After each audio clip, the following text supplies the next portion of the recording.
This is not the Colosseum in Rome. In fact, it's not even in Italy. This is a Roman amphitheater in an extraordinary town with a 3000-year history in Croatia. What comes to your mind when I say Croatia? Is it the world famous Plitvice National Park or the insanely popular medieval era towns of Dubrovnik and Split? What if I tell you there is this hidden gem in Croatia away from all the bustling tourists which locals prefer to vacation in? I'm talking about this incredible region of Istria with a lot to offer in terms of history, culture, and food, and also wine.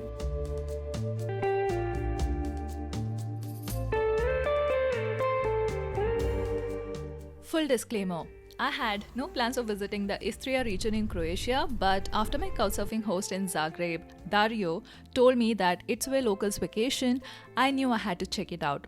You see, thanks to Game of Thrones, the popularity of places like Dubrovnik and Split in Croatia are through the roof. As a direct consequence, the prices here are inflated. It had reached a point where even locals couldn't afford to vacation here.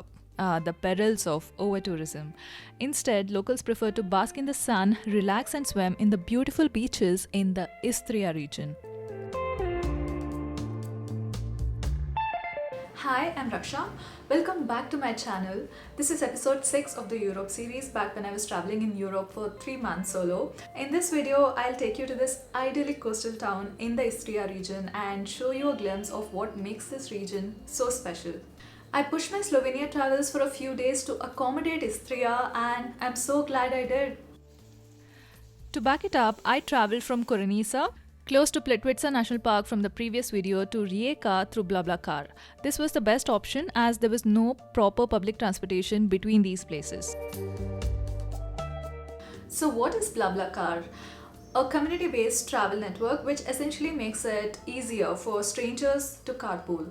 And it's quite widely used in Europe. And thanks to BlaBlaCar, I ended up meeting a friendly Croatian who agreed to pick me up right from my hostel in Korenica, which doesn't usually happen with BlaBlaCars and definitely not in a secluded village, but hey, I'm not complaining. We had some interesting conversations on Croatia, India, the education system, and everything in between. 2.5 hours just passed by in a blur, and I was in Rijeka at around 10 am in the morning, ready to check in to my Airbnb. I went on a day trip to Pula from Rijeka, and it was a day full of surprises for me. History, culture, food, wine, and a stunning coastline. Pula has it all. I traveled to Pula by bus from Rijeka and then went back by BlaBlaCar. In this case, traveling by BlaBlaCar was even more cheaper than public transport and quite convenient too.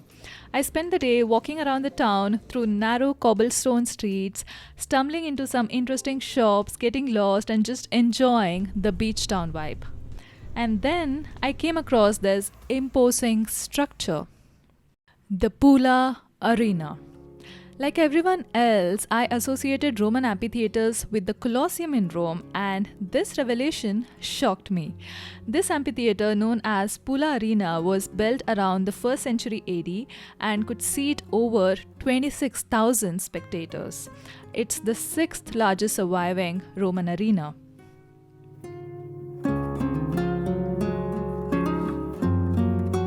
Actually, there are festivals hosted in summer months in this very amphitheater.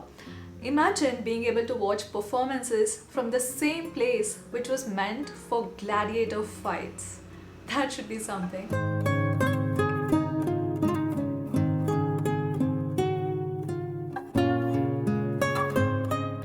Also, this is not something you usually hear of, but Istria region is touted to be one of the world's finest wine producers. Most of the wine produced in this region is consumed domestically, which makes tasting wine here even more special and exclusive.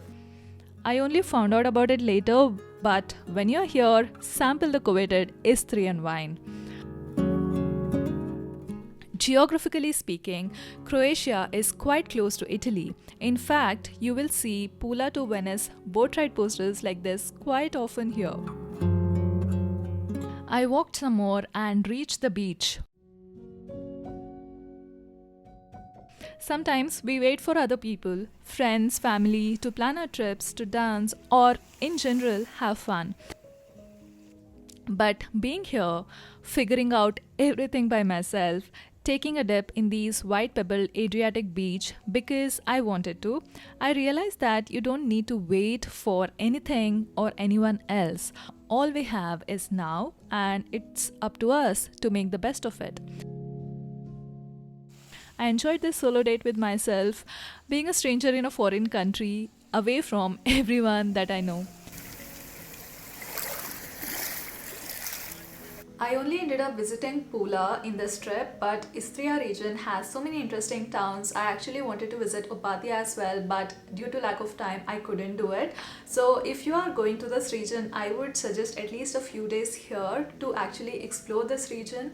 And I would suggest you to make your base at Pula because it's a working city, cosmopolitan, and an ideal hub for exploring Istria.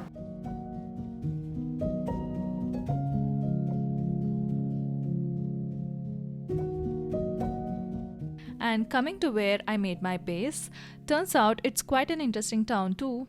Except for the occasional strolling and visiting some interesting haunts for coffee and food, I didn't do much here as I was finishing off some work. But yeah, I found wasabi chips in Rijeka for the first time. Would you try this? Let me know in the comments below. I stayed in an Airbnb here for 3 days and met the sweetest host, Durda. Even though we had a language barrier, she still found a way to make me feel welcome, and she was such a warm and friendly host. The Airbnb is really close to the city center, and I would suggest it to anyone looking for a short visit to Rijeka.